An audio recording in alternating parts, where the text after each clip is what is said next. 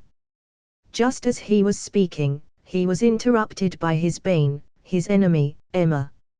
She had been missing the whole evening yesterday. Magnus was relieved as he didn't have to face any pranks from her. She had an envelope in her hands and looked flustered, with red cheeks. She quickly handed him the envelope. Thank you, see you in the trials. With that, she dashed away. Magnus was still trying to understand what just happened. Meanwhile, Ragnar and a few other Slytherin were already making noises. Oh. Magnus got a love letter. Oh. Ragnar spoke funnily. What? Is this what people sound like when they have a wand stuck in their back? Magnus talked back, making them cough and shut up. Whistle. Magnus turned to look where this spontaneous whistle came from. It was none other than Sirius and James. Magnus looked at them and smiled. They gave him a thumbs up. There was a reason for this. Look inside. Ragnar excitedly nudged him. Let's see. He opened the envelope and saw a small paper in it. It was actually a card. Ragnar took it quickly. What is this? A permanent borrowing card for all bookstores in Diagon Alley. Does she not know how to confess? Magnus immediately took it from him. Maybe she didn't want to confess. She's probably saying thanks for some other reason. I'll ask her later. Anyway, it's time for mail. The food plates vanished from their table.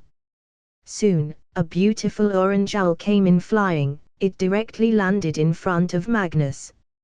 Ha, what a good boy. How are you? Magnus patted and caressed the owl. The owl also enjoyed the pats. Then it passed Magnus a small envelope and lifted the claws towards him as if asking, where is my reward? Magnus chuckled. Sorry, Summer, I forgot.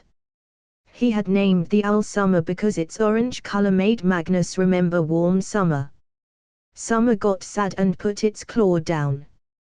Just then, suddenly Magnus snapped his fingers in front of the owl's face.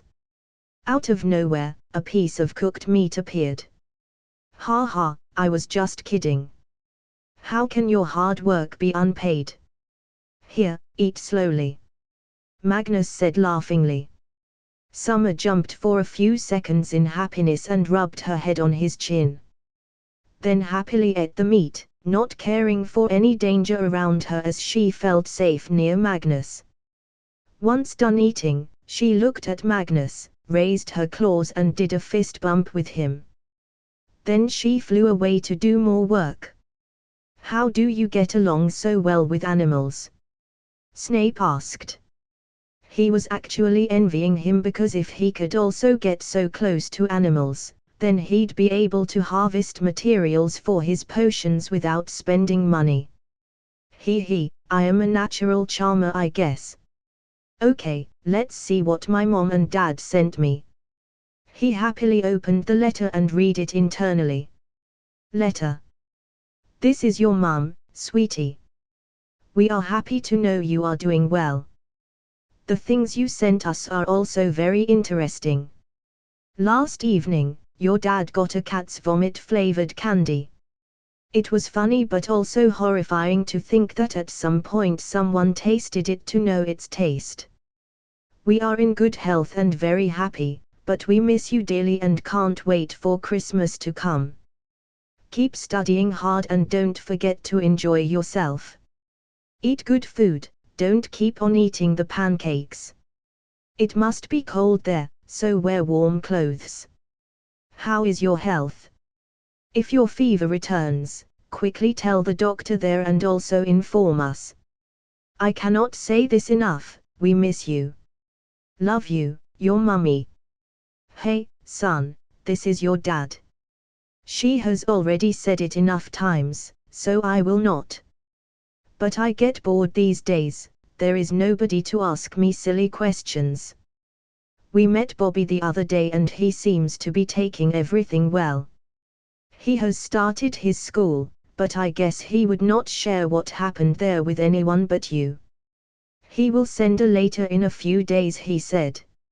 Also, please never send those candies again. I still feel that bad taste. Now I feel like vomiting. I vomited. Well, we will be waiting for you, son. Tell me what you want to do for Christmas, we will do it. With love, your dad. Letter ends. Magnus smiled and folded the letter back and put it in his pocket. He so much wanted to go to them and hug them tightly, but he had work to do for now. Tilda, I'm sorry, but I can't tell you two about these earth-shattering secrets about myself. They may put you in danger.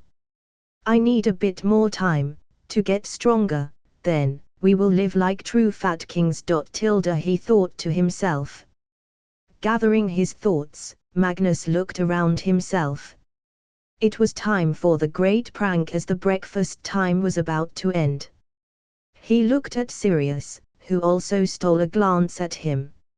Magnus, though, called another first-year boy. He had helped him with a few charms. Franklin, my friend, will you do something for me? I want you to give this to Sirius Black over there. Magnus requested. Franklin was a half-heritage wizard, another word for half-blood but more tolerable. As they were just first years, they didn't have reservations about going to other house tables. Sure, Magnus. He quickly took the paper and went over. Just when Sirius received the message, a loud firecracker burst into the air. And in that instant, all the boys of the Slytherin table jumped up. Their pants had turned into skirts, shorter ones at that. Sirius and James laughed loudly, but then Sirius opened the note sent by Magnus. Ha ha, what does this mean? Sirius chuckled. The note said, Law of Equivalent Exchange. Asterisk boom asterisk. Another firecracker burst into the air. Now, all the boys of Gryffindor jumped up, their pants had also turned into short skirts and Magnus had gone further and made their hair grow longer and lips redder. Sirius and James were also caught in this.